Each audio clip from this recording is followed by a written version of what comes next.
사랑하는 성도님도, 오늘은 부활주일이죠. 가장 기쁘고 즐겁고 행복한 날입니다. 예수님이 죽음을 이기시고 무덤에서 살아난 날을 기념하기 위하여 지키는 절기이죠. 기독교의 가장 큰 절기이기도 하고 생명과 은혜가 있는 절기입니다. 부활한다는 것은 생각만 해도 너무나도 감격스럽고 감동의 은혜가 있죠. 예수님이 부활했으니 나도 죽음을 이기고 다시 부활할 수 있는 소망이 그 안에 있다라는 사실을 믿어야 할 줄 믿습니다. 우리 옆에 분에게 다시 한번 그렇게 고백했으면 좋겠어요. 당신도 부활하는 능력이 있습니다. 시작. 할렐루야. 나에겐 능력이 없어요. 선한 것이 없어요. 그러나 예수 이름의 능력으로 우리는 다시 일어날 줄 믿습니다. 성도님들, 죽을 만큼 힘들고 어려운 일이 우리에게 있을 일이 얼마나 많아요? 인간의 절망 가운데 두려움이 있고 실패가 있고 슬픔이 있고 비참함이 있습니다. 여러분, 그것은 죽음 앞에서 모두 다 헛된 것이 되는 거죠. 그래서 죽음은 인간에게 주는 가장 큰 고통입니다. 돈도 권력도 명예도 지위도 죽음 앞에서는 아무 소용이 없어요. 여러분, 부자도 권력자도 젊은이도 미인도 위대한 학자도 죽음 앞에서는 다 무너지게 돼 있다라는 거예요. 그래서 사람들은 죽음을 가장 두려워합니다. 그래서 죽음을 가장 아파하고 슬퍼하죠. 그러나 여러분, 성경에서 죽음은 끝이 아니라 새로운 시작을 말하고 있는 줄 믿습니다. 또한 죽음은 영원한 천국으로 들어가는 아름다운 하나님의 역사의 시작인 걸 믿으시길 바랍니다. 오늘 여러분에게 그렇다면 예수님의 부활의 증거와 하나님이 나에게 주신 이 부활이 어떻게 나에게 사명으로 깨닫게 해주시는지를 두 가지로 말씀드리려고 그래요. 첫 번째는 따라합니다. 부활에 대한 확신의 믿음을 가집시다. 부활에 대한 믿음의 확신을 가집시다.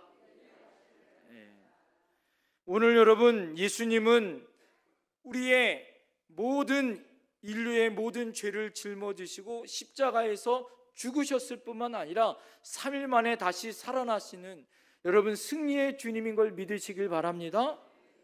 오늘 성경에 나오는 이 막달라 마리아는 부활절 새벽에 캄캄한 밤에 예수님을 찾아왔죠. 여인들과 함께 가봤더니 무덤이 열려 있어요. 여러분, 그러자 이제는 죽으면 끝이다 라고 생각했었던 그가 예수님이 무덤가에 갔더니 예수님이 없는 모습을 보면서 절망합니다.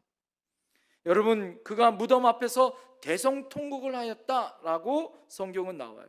여러분, 11절에 울었다라고 이야기합니다. 이 울었다라는 원어를 살펴보니까 크라이우사라는 말이에요. 이 크라이우사라는 말은 우리로 말하면은 두 다리 쭉 뻗고 대성통곡을 하고 울었다라는 표현이더라 이거죠. 큰 소리로 그가 막달라 마리아가 여러분 왜 울었을까요? 13절에 보니까 사람들이 주님을 옮겨다가 어디에 두었는지 내가 알지 못함이니이다 이렇게 얘기해요. 그 말은 뭐냐면 마리아가 예수님의 죽음을 맞이하여 여러분 캄캄한 새벽에 3일 만에 예수님의 무덤가로 간 거예요. 예수님이 그리워서. 로마 병정들이 그 무덤을 지키고 있을 거라 생각되어졌는데 무덤이 열리고 예수님의 시체가 없어진 거죠. 그래서 주님이 그 시체가 이제는 없어진 모습을 바라보면서 사람들이 주님을 가지고 어디로 갔는지 찾지 못하여 그가 대성통곡을 하고 울고 있었다라는 거예요. 여러분, 예수님은 이미 십자가에 달려 죽으신 이후에 3일 만에 다시 살아나 부활할 것을 예언하여 말씀해 주신 줄 믿습니다. 그러나 그것을 믿지 못하고 이해하지도 못했던 거죠. 그때 예수님이 다가와 말씀합니다. 16절에 마리아야라고 예수님이 불러요. 여러분, 대성통곡을 하고 이제 시체가 없어졌다고 안타까운 가운데 울고 있는 마리아를 예수님이 나타나 뭐예요? 마리아야라고 만나주시는 여러분 장면이에요. 너무 극적이지 않습니까? 마리아가 여러분 오늘 보았던 그 예수님의 은혜를 경험하고 예수님을 만나고 난 다음에 그가 내린 뭐예요? 반응은 무엇입니까? 18절에 따라합니다. 내가 주를 보았다. 예수님을 직접 만난 그가 내가 주님을 보았다라고 제자들에게 가서 그것을 증거하더라 이거죠. 오늘 사랑하는 부활절 예배를 맞이하며 우리 사랑하는 성도님들 가운데도 이 막달라 마리아처럼 인생의 무거운 짐이나 어려움이 혹시 있어 막달라 마리아처럼 예수님을 찾고 울고 있는 성도들은 없었는지요? 아니, 예수님이 돌아가시고 없다고 절망하며 나에게도 예수님이 계셔야 하는데 찾을 수도 없고 만날 수도 없다고 여러분 불안하여 떨고 울고 있던 성도들은 없었는지요? 오늘 그 부활의 주님께서 사랑하는 성도님들의 이름을 부르면서 내가 여기 있다 만나실 줄 믿습니다. 여러분들 예수님을 대신해서 우리 사랑하는 옆에 분들의 이름을 한번 불러주세요. 누구야? 시작. 그건 예수님의 소리가 아니에요. 아주 거룩하고 사랑스럽게 쳐다보시면서 사랑스럽게 다시 한번 누구야? 시작. 여러분 빚 받을 일 있어요? 왜 그렇게 누구야? 라고 물어봅니까? 사랑하는 성도님들, 오늘 주님이 내가 너와 함께하는 임마누엘의 주님으로 우리 영원하신 주님께서 이제 부활하여 내가 너와 함께 영원히 떠나지 아니하고 인생의 죽음이 아니라 부활의 증인으로 이제 내가 너와 함께 살겠다라고 예수님이 그를 들어 하나님의 위대한 사역을 맡기시더라 이거죠. 나는 부활이요 생명이니 나를 믿는 자는 죽어도 살겠고 무릇 살아서 나를 믿는 자는 영원히 죽지 아니하리라. 할렐루야. 주님이 우리에게 영원한 부활이요 생명이 되어 주신 줄 믿습니다. 그것을 믿는 자는 죽어도 다시 살아나는 역사가 있을 줄 믿습니다. 내가 살아서 예수님을 믿는다면 영원히 죽지 않는 하나님의 역사가 나타날 줄 믿습니다. 그런데 사람들이 왜 그 부활의 주님을 믿지 못할까요? 제가 말씀을 준비하면서 여러 가지 이유를 찾아봤어요. 책도 찾아보고. 그랬더니 당시 사람들은 예수님을 신적인 신화처럼 꾸미기 위해서 예수님이 죽었다가 살아난 이야기를 신화처럼 꾸며낸 이야기다, 소설과 같은 이야기다라고 지원했다고 사람들이 말하는 거예요. 또 어떤 사람들은 역사적인 예수님은 실제로 있었기 때문에 부인할 수 없지만 여러분 부활을 합리적으로 설명해야 된다. 그래서 자기가 가지고 있는 인간의 가지고 있는 이성으로 예수님의 부활을 몇 가지로 설명합니다. 한 5가지로 설명해요. 그것이 무엇이냐면 따라합니다. 기절설. 예수님이 십자가에서 죽으신 것이 아니라 여러분 잠깐 기절했다가 장사한 이후에 다시 깨어나셨다. 이게 기절설이야. 네? 두 번째는 빈 무덤설이에요. 이건 뭐냐? 새벽녘에 막달라 마리아와 여인들이 예수님의 무덤을 잘못 찾아갔다는 거예요. 빈 무덤에 찾아가서 예수님이 다시 살아나셨다고 증거하고 있었다. 이게 빈 무덤설이에요. 세 번째가 도난설이에요. 도난설. 이거 뭐냐? 제자들이 예수님의 십체를 몰래 미리 훔쳐놓고 거짓으로 예수님이 살아나셨다고 퍼뜨렸다라고 소문냈다는 거예요. 네 번째가 환상설입니다. 그것은 무엇이냐면 예수님의 부활이 제자들이 예수님이 돌아가신 이후에 심각한 스트레스에 밤잠을 못 자는 거예요. 너무 피곤하여져서 그들이 꿈에 예수님을 본 거죠. 예수님이 부활했다라고 환상 가운데 그 모습을 보고 그렇게 일부러 소문을 퍼뜨렸다는 거예요.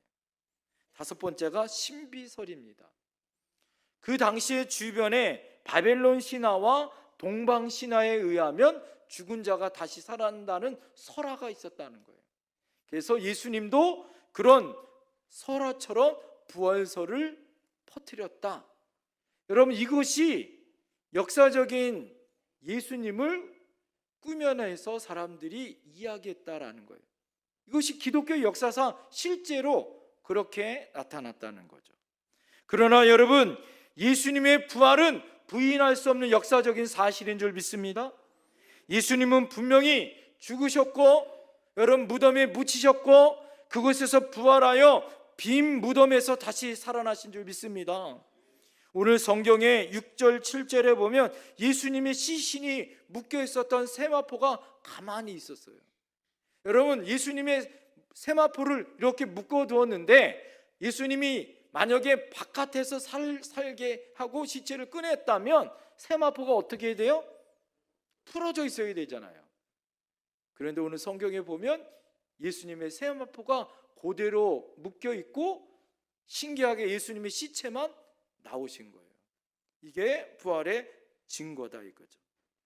여러분, 부활의 역사상 이 부활의 역사성을 변증했었던, 그것을 입증하기 위해 썼던 예수 부활에 입증하는 증거라는 책을 썼던 니코나 박사가 있어요.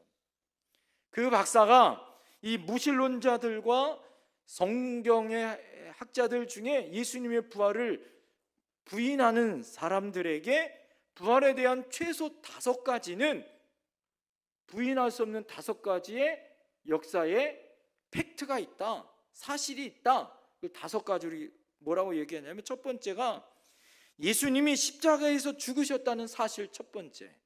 두 번째는 제자들은 예수님이 부활하신 후에 그들에게 예수님이 나타나셨다라는 사실, 두 번째. 세 번째가 교회를 박해했었던 바울이 부활하신 주님을 만났다라는 이 부활의 회심 사건, 이것이 세 번째. 네 번째가 예수님의 친동생이었던 야고보가 회의론자였어요. 그러나 그가 부활하신 예수님을 만나고 난 다음에 초대교회에 가장 강력한 복음을 증거하는 제자가 되어졌고, 여러분이 가지고 있는 신약성경의 야고보서를 썼던 사람은 예수님의 제자 야고보가 아니라 예수님 동생 야고보예요. 그래서 예수님의 부활의 은혜를 경험했었던 그가 강력한 예수님의 제자가 되어졌다라는 거예요. 다섯 번째가 예수님의 부활의 증거는 예수님의 무덤이 비어 있었다는 사실. 여러분, 이것을 통해서 예수님은 역사적으로 부활하셨다라는 가장 강력한 메시지다 이거죠. 더 강력한 메시지가 뭔지 아세요? 그것은 바로 예수님의 부활을 경험했었던 사람들은 그의 삶이 변화되어졌다라는 거예요. 특별히 여러분, 예수님의 제자들을 잘 보세요.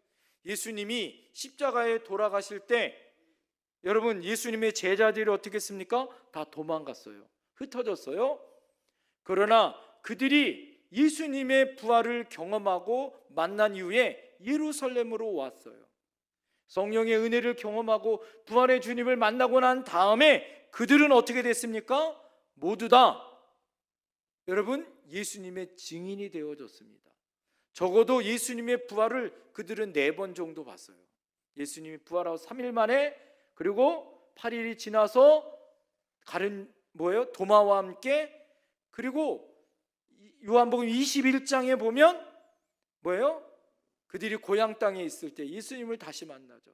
마지막 예수님 부활 승천할 때 예수님의 제자들은 적어도 4번 정도의 예수님의 부활을 목격했어요. 예수님의 제자들 12명뿐만 아니라 예수님 부활 승천할 때 몇 명이 봤습니까? 500명의 사람들이 예수님의 부활을 증거하고 봤고 예수님 부활 승천을 봤죠. 여러분, 그것을 통해서 예수님의 제자들이 어떻게 했습니까? 도망자에서 예수님을 증거하는 증거자가 되어졌고, 모두 다 예수님을 증거하다가 자기 목숨을 내어놓는 순교자가 되어졌다라는 거예요. 여러분, 예수님의 부활을 증거할 수 있었던 것은, 그렇게 목숨을 바쳐 순교할 수 있었던 것은, 그들이 진짜 예수님이 살아난 것을 뭐 한 거예요? 경험하고 본 거죠. 자기 목숨을 내어놓아도 예수님의 부활은 확실한 증거로 그들이 증거했다라는 거예요. 여러분, 유대인들을 잘 보십시오. 유대인들이 쉽게 희생 제사와 율법을 지키는 1500년 가운데 유대교를 철저히 지켰던 그들입니다. 그것은 그들이 안식일 날 지켰어요. 우리로 말한 토요일 날. 그래서 제7 안식일 교회도 지금 어떻게 합니까? 토요일 날 예배를 드리잖아요. 구약을 따라서. 그러나 여러분, 초대교회는 언제 예배를 드렸어요? 예수님이 부활하신 날. 언제부터 그랬습니까? 그들이 안식일 날이 아니라 주일날 예배를 드리는 것은 성령의 은혜. 여러분, 예수님이 돌아가신 지 불과 5주 안에 5,000명, 3,000명이 회개하고 난 다음에 1500년 동안 지켰었던 뭐예요? 안식일 날이 아니라 주일날 모여서 하나님께 예배하며 또 예수님의 성도들이 되었다라는 것을 보면, 여러분, 이것이 뭐예요? 유대교의 전통이 아니라 하나님의 은혜와 부활을 경험했기 때문에 완전히 변화된 그런 믿음의 모습으로 나타났다라는 거예요. 너무나 확실하고 큰 사건, 인생이 뒤바뀌어지는 사건은 부활을 경험한 사건이었다라는 거예요. 따라합니다. 예수님은 죽음을 이기셨습니다. 부활하셨습니다. 살아나셨습니다. 그것을 여러분 믿으셔야 할 줄 믿습니다. 여러분, 그것을 내 마음속에 확증하고 그 부활의 주님이 나와 함께 했다는 사실을 여러분 믿으셔야 할 줄 믿습니다. 두 번째가 따라합니다. 예수님의 부활을 전하는 사명자가 됩시다. 여러분, 예수님의 부활을 전하는 사명자가 되어야 된다는 거예요. 오늘 본문에 보면 부활의 믿음의 확신을 가졌던 이 막달라 마리아에게 예수님이 부탁하신 것이 있어요. 17절에 보면 예수께서 이르시되 나를 붙들지 말라. 예수님이 이렇게 이야기합니다. 너무 아이러니하잖아요. 너무 반가워서 막달라 마리아가 예수님을 확 끌어안고 붙들려고 하는 거죠. 그때 예수님 뭐라고 얘기합니까? 나를 붙들지 말라라고 예수님이 얘기합니다. 여기 붙들지 말라라는 동사는 문법적으로 현재형으로 계속해서 주님을 붙들고 늘어지려고 했었던 행위를 말하는 거예요. 계속 붙들고 있는 것을 예수님이 중지시켰다라는 거예요. 여러분, 우리말로 오늘 본문을 해석하면 원래 성서에 보면 왜냐하면이란 말이 오늘 본문에 없어요. 여러분, 왜 예수님이 그들을 향하여 왜냐하면 붙들지 말라고 예수님이 얘기했을까요? 예수님이 부활의 승천이 임박했기 때문이었다라는 거예요. 자신을 붙들고 다시 떠나보내지 않으려고 하는 이 막달라 마리아에게 황급히 그것을 막았다라는 거예요. 왜요? 너는 나만 지금 죽은 나를 붙드는 것이 아니라 너에게 새로운 사명과 비전이 있고 너가 해야 될 사명이 있다라는 것을 예수님이 말씀하셨다라는 거죠. 예전에 변화산에서 예수님이 뭐예요? 엘리야와 모세와 함께 계신 모습을 보면서 이 베드로가 너무 환상적이었던 거예요. 그랬더니 예수님이 뭐라고 얘기합니까? 예수님, 여기가 좋사오니 초막셋을 짓고 같이 함께 그냥 여기서 살았으면 좋겠습니다. 이렇게 예수님에게 이야기합니다. 그러자 예수님이 그 말이 떨어지자 뭐라고 얘기합니까? 가자, 보따리 싸라, 내려가자. 예수님이 그렇게 이야기합니다. 여러분, 예수님에게는 그 자리에 있는 것으로 만족한 것이 아니라 예수님은 십자가의 길, 사명의 길을 걸어가셨다라는 거예요. 그러나 우리들은 어떻게 합니까? 그때가, 그 순간이 예수님을 만난 기쁨으로만 끝나는 거예요. 오늘 여러분, 예수님이 은혜로 부활주일날 여러분에게 계란도 주고 떡도 줘요. 이것이 좋사오니 이것으로 끝나면 안 돼. 여러분, 이 계란을 여러분 왜 또 드립니까? 가서 뭐 하라고? 전하라고. 여러분 기도하셔야 됩니다. 이거를 여러분 전해줄 때, 이 계란을 먹을 때마다 정말 세상에 가장 맛있는 계란 되기 기도해야 돼. 아멘을 안 하는 건 뭐예요? 이거를 먹을 때마다 목이 메이지 아니하고 하나님의 은혜로 뭐예요? 하나님의 역사가 나타나길 기도해야 할 줄 믿습니다. 할렐루야. 하나님의 은혜와 역사가 그냥 있는 것이 아니라는 거죠. 예수님이 무엇라고 말씀합니까? 내 형제에게 가서 이르라라고 말합니다. 그리고 승천을 말하라고 얘기해요. 내가 마지막에 하늘나라로 승천할 것을 말합니다. 마태복음 28장 7절에 보니까 예수께서 죽은 자 가운데서 부활하셨음과 곧 아버지 하나님께로 승천하신다는 사실을 제자들에게 알리라. 다시 말해서 예수님은 내가 부활했다라는 것을 알리고, 두 번째는 내가 하늘나라로 승천할 것을 제자들에게 말하라는 거예요. 여러분, 오늘 부활의 첫 증인이 누구예요? 오늘 막달라 마리아입니다. 그에게 예수님이 제자들에게 가서 전하라는 거예요. 오늘 여러분, 이 막달라 마리아는 어떤 여인이었어요? 7 귀신 들였던 미친 여자였고 사람 취급받지 못했었던 여자였습니다.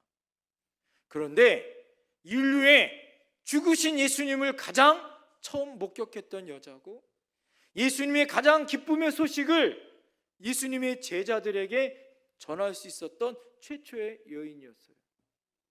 신분이 어떠하든지, 자신이 어떠한 처지에 있든지 예수님은 그에게 찾아와 자신을 보여주셨고, 이제는 죽은 예수님을 붙들고 슬퍼하며 대성통곡하고 있는 그 여인에게, 부활한 몸을 붙들고 계속 함께하고 있는 그 여인에게 이제는 붙들지 말고 가서 예수님을 뭐하라? 전하라는 거예요. 그리고 증인의 삶을 살라라고 예수님은 말씀해주고 있더라 이거죠. 오늘 여러분 18절에 다 같이 한번 읽어보겠습니다. 18절 시작. 막달라 마리아가 가서 제자들에게 내가 주를 보았다 하고 또 주께서 자기에게 이렇게 말씀하셨다 이르니라. 할렐루야. 내가 주님을 보았고 주님이 나에게 이렇게 말씀하셨습니다를 증거했다라는 거예요. 오늘 여러분, 오늘 부활주일날 예배를 드리는 여러분에게, 여러분 믿음의 확신으로 예수님은 죽으셨다 살아나셨습니다라는 믿음이 첫 번째요. 두 번째는 여러분이 그것이 증인이 되어져서 세상에 나가, 여러분 믿지 않는 세상에 나가 예수님을 증거할 수 있기를 간절히 소망합니다. 그 부활의 증인이 되어 열심히 사역했었던 한 분을 여러분에게 설명드리려고 그래요. 그 사람은 누구냐면 리 스트로벨이라는 사람입니다. 이분이 처음에는 기자였다가 목사님으로 이분이 바뀌어져요. 이분은 원래 예일대학교 법학 출신이에요. 그리고 이분이 이 저널리스트요, 신문 기자로 철저한 무신론자였습니다. 예수님을 믿는 사람들을 냉소적으로, 회의적으로 봤던 사람이고, 기자로서 뭐예요? 최대의 쾌락을 느끼고 가치를 가졌던 사람입니다. 그가 예수님을 만나고 난 다음에 뭐예요? 하나님의 은혜 가운데 21개월 동안 그 부활의 증거를 그가 썼어요. 여러분, 그 책이 바로 부활의 증거라는 책입니다. 그가 그 책을 증거하기 이전에 같이 예수님을 믿지 않았던 이 아내가 예수님을 먼저 믿습니다. 예수님을 믿는데 너무 잘 믿는 거예요. 그렇게 구박하고 바가지 긁고 못된 이 아내가 확 뒤집어져 가지고 사랑스럽게 변화되어집니다. 말도 이쁘게 하고 기도도 하고 성품이 변화되어져요. 삶이 바뀌고 가치관이 바뀌면서 뭐예요? 뭔가 있지 않는가라고 생각되어지면서 이 리스트레벨 이 사람이 예수님을 믿고 교회를 다니기 시작합니다. 그러고 나서 예수님을 만나요. 그러고 난 다음에 이분이 책을 또 하나 씁니다. 그것이 뭐냐면 따릅니다. 예수는 역사다. 예수님은 역사다라는 책을 써요. 그 책에 제가 말씀을 주면서 이 책을 한번 다시 봤는데 그 책에 나오는 내용 중에 이런 얘기가 있습니다. 인류 역사 속에 그 누구도 8개의 예언을 성취할 확률은, 그러니까 성경에 나와 있는 8개의 예언을 성취할 확률이, 저는 깜짝 놀랐어요. 1만 조분의 1. 여러분, 1만 조분의 1이 얼마나 대단한 확률이냐면 8개의 예언이 신약에 성취될 확률이 1만 조분의 1이라는 것은, 여러분, 미국 텍사스주는 우리나라의 3배입니다. 그러니까 얼마나 땅덩어리가 넓은지 알겠죠? 미국이 한 주가. 미국 텍사스주에 은전, 동전을 가득 뿌리는데 그 뿌리고 난 두께가 그냥 하루만 뿌리는 게 아니라 60cm로, 여러분 60cm로 우리나라 3배의 땅을 은하로, 동전으로 다 덮어요. 그러고 나서 그 중에 표시 하나를 만드는 거예요. 표시 하나를 두고 그것을 한 번에 잡을 확률, 그게 1만 분의 1이에요. 그러니까 얼마나 큰 확률인지 알겠죠?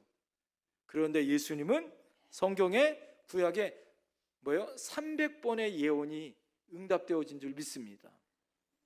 예수님은 여자의 후손으로 오셨고 베들레헴에서 탄생하셨고, 탄생 때에 동정녀에 의해서 탄생하셨고, 헤롯에게 학살을 당하기 위하여 애굽으로 피신하셨고, 하나님의 아들이시면서 친구에게 배신을 당하시고, 그것도 은돈 30냥에, 여러분 이것이 다 예언되어졌어요. 손과 발에 찔림을 당하시고, 조롱과 모욕을 당하시고, 뼈가 꺾이지 아니하시고, 옆구리에 창을 찔리시고, 부자에게 무덤을 빌리시고, 그리고 3일 만에 부활하시고 승천하신 이 예언이 완벽하게 이루어진 분이 누구예요? 예수님인 걸 믿으셔야 할 줄 믿습니다. 여러분, 이것은 역사적인 예수님뿐만 아니라 여러분, 우리가 이것을 세상에 나가 증거해야 하는 믿음의 사람들로 살아야 할 줄 믿습니다. 내 삶으로 살아내는 거예요. 내 삶으로 보여줘야 하는 거예요. 예수님 어딨냐? 따라합시다. 나를 봐라. 옆에 분에게 고백합니다. 예수님이 어디 계십니까? 나를 봐라. 야, 너 믿으니 예수님 못 믿겠다. 이러면 안 되죠.